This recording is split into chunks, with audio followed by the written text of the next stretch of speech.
भाई मुझे लगा था कि रमजान आया है, थोड़ा जिंदगी स्लो हो जाएगी, चीजें कम लॉन्च होंगी, मैं भी आराम से उठ रहा था सुबह, लेकिन उठते साथ मैंने एक ऐसी खबर पढ़ी कि भाई मैं परेशान हो गया। बेसिकली पाकिस्तान के अंदर चांस बन गया है कि एप्पल की मैन्युफैक्चरिंग स्टार्ट हो सकती है। इसका मतलब यह है कि आईफोन्स पाकिस्तान के अंदर मैन्युफैक्चर हो सकते हैं। और ये मैं कोई फंड नहीं उड़ा रहा कि भाई रैंडम कोई खबर हो, भाई ऑफिशियल न्यूज लग चुकी है कि गवर्नमेंट ऑफ पाकिस्तान और Apple at this point are actually in a negotiation वाली situation and there is a high chance कि जो चीजें एप्पल को चाहिए वो अप्रूव भी हो जाएंगी और एप्पल की मैन्युफैक्चरिंग पाकिस्तान में स्टार्ट भी हो जाएगी। इनफैक्ट इसके ऊपर गवर्नमेंट ऑफिशियल्स ने बात करते हुए कुछ बयानात भी दिए हैं, जिनके बाद लग ये रहा है कि बहुत जल्द ये हो सकता है। बेसिकली जो चीजें अभी हमारे सामने आई हैं वो ये हैं कि एप्पल ने गवर्नमेंट से लैंड प्रोविजंस मांगी थी, यानी कि कम प्राइस में जमीन मांगी थी। और उसके अलावा एप्पल ने ये कहा था कि जहां पर गवर्नमेंट ऑफ पाकिस्तान दूसरी कंपनीज को 6% का इंसेंटिव देती है, अगर एप्पल को 8% का इंसेंटिव मिल जाता है तो there is a high chance कि वो पाकिस्तान में अपनी manufacturing start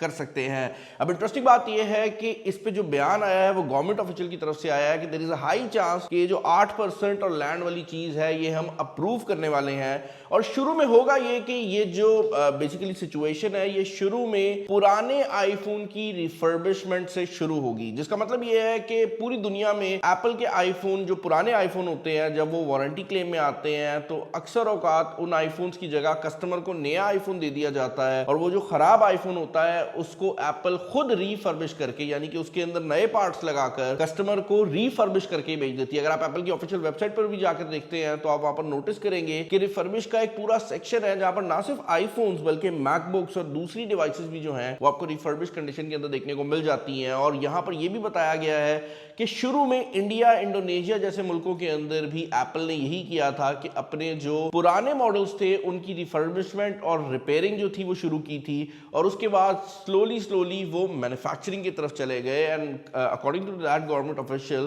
they are also saying कि इस रिफर्बिश आईफोन की जो इंडस्ट्री है इसके थ्रू ही वो तकरीबन $100 मिलियन तक का जो एक्सपोर्ट रेवेन्यू है वो कमा सकते हैं, which is a big deal. क्योंकि पाकिस्तानी मार्केट के अंदर और पाकिस्तान का जो इंटरनेशनल मार्केट है उसके अंदर जो सबसे इंपॉर्टेंट चीज है वो यही है कि हम यहां पर चीजें बनाएं जो कि बाहर जाकर बिक सके। बट यहां पर इंपॉर्टेंट बात यह है कि ये जो ट्रैक रिकॉर्ड है ये काफी हद तक सही है। एप्पल शुरू में कोई छोटी चीज से शुरू करता है और इवेंचुअली उसको बढ़ा देता है। और मजेदार बात यहां पर यह है कि अगर एप्पल की मैन्युफैक्चरिंग पाकिस्तान के अंदर शुरू हो जाती है तो आईफोन्स की प्राइसिंग भी कम हो सकती है। अब ऑब्वियसली ये कोई कल के दिन नहीं होने वाला, तो आप ये मत एक्सपेक्ट करिएगा कि आईफोन 17 का प्राइस टैग कम हो जाएगा। बट इसका फायदा ये जरूर होने वाला है कि आने वाले टाइम में हमें पाकिस्तान में और बेहतर प्राइस के आईफोन देखने को मिल सकते हैं। उसकी रीजन ये है कि जब कोई कंपनी पाकिस्तान में मैन्युफैक्चरिंग करती है तो और गवर्नमेंट के जो इंसेंटिव्स हैं उनको देखने को मिल जाते हैं। यहां पर एक और बात ऐड करना बहुत ज्यादा जरूरी है कि गवर्नमेंट ऑलरेडी 6% का जो इंसेंटिव है वो दूसरी कंपनीज को ऑफर कर रही थी। तो अब ये देखने में आएगा कि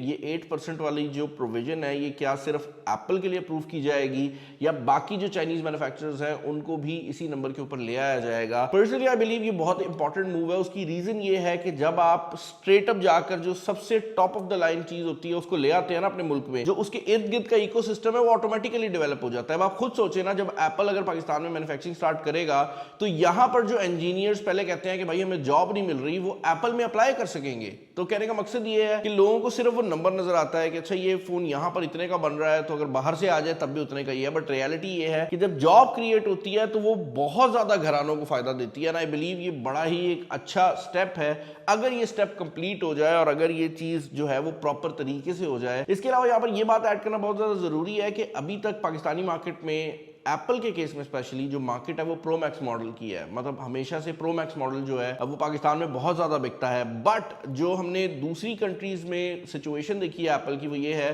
कि एप्पल वहां पर अपने लो एंड मॉडल्स बनाता है, यानी कि आईफोन 17 और इस तरह के जो मॉडल्स हैं वो बनते हैं। और अगर यही सिचुएशन पाकिस्तान के साथ भी रही तो क्योंकि आईफोन का जो लो एंड मॉडल है वो पाकिस्तान में बन रहा होगा तो उसका टैक्स बहुत ज्यादा कम होगा और there is a high chance कि लोग जहां पर एंड्रॉइड फोन खरीदते हैं, जो हाई एंड एंड्रॉइड फोन खरीदने वाले लोग हैं, वो भी आईफोन के ऊपर शिफ्ट हो जाएं।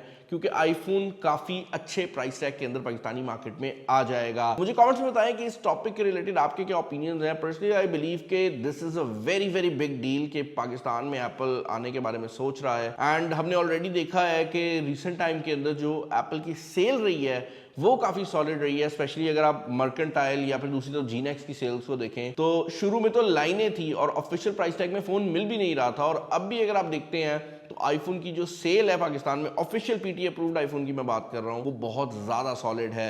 आप लोग मुझे कमेंट्स में बताएं कि इस टॉपिक पे आपके क्या ओपिनियंस हैं। चैनल पर नए हैं, चैनल को सब्सक्राइब कर लीजिएगा। इस वीडियो में इतना ही। This is Bilal signing off. अल्लाह हाफिज।